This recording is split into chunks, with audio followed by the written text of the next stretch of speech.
देखी गांव देहात में मिहिनी में से एगो होली गावेलन सन का कहेला अरे की रहदी के तीन पाता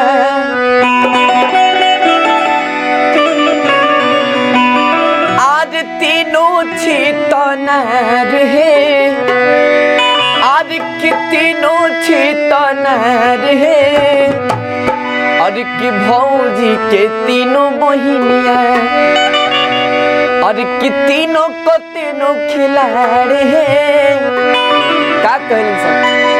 कि रहदी के तीन पाता रहदी के तीन पाता तीनों छितना रहे तीनों छितना रहे भौजी के तीनों बहिनिया तीनों को तीनों खिला रहे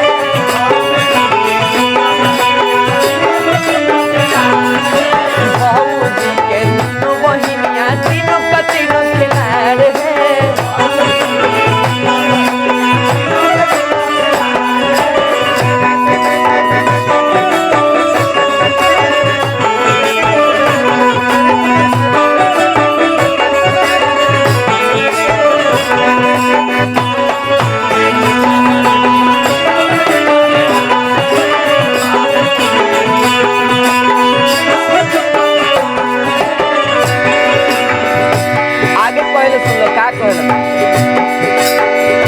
बढ़की जड़िए से खेला रे पर डाण मोहरी यार तनी सुनल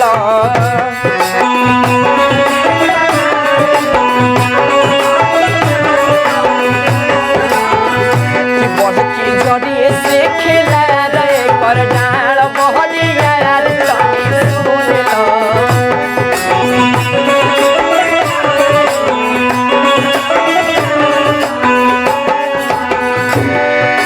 फगुआ में घूमे घूमे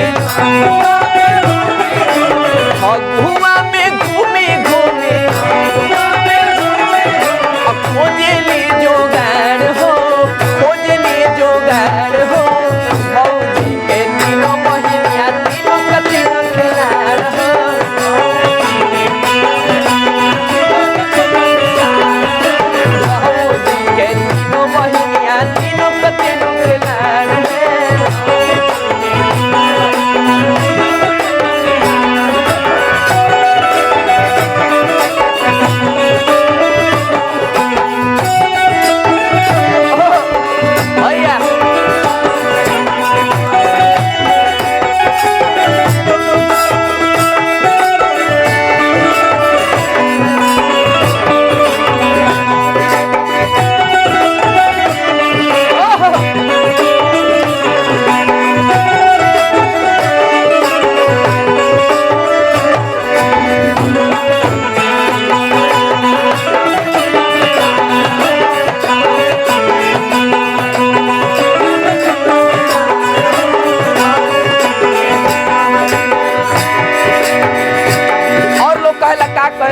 लोग गावेलन सन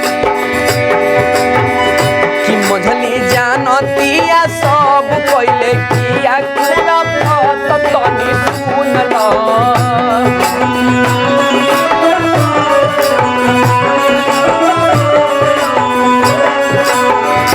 कि मझली जानतिया सब कइले धनंजय से लभ तनी सुनल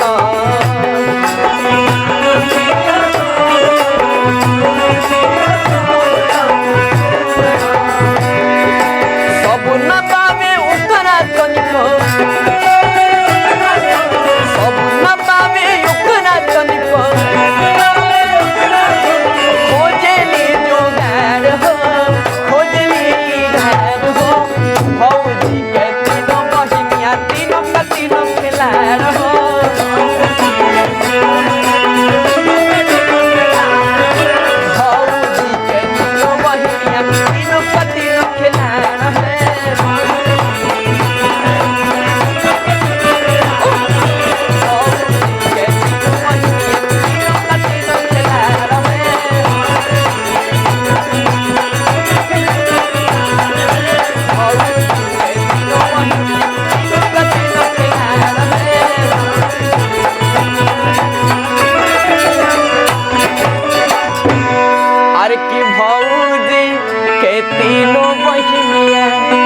अरे कि तीनों को तीनों खिलाड़ी है।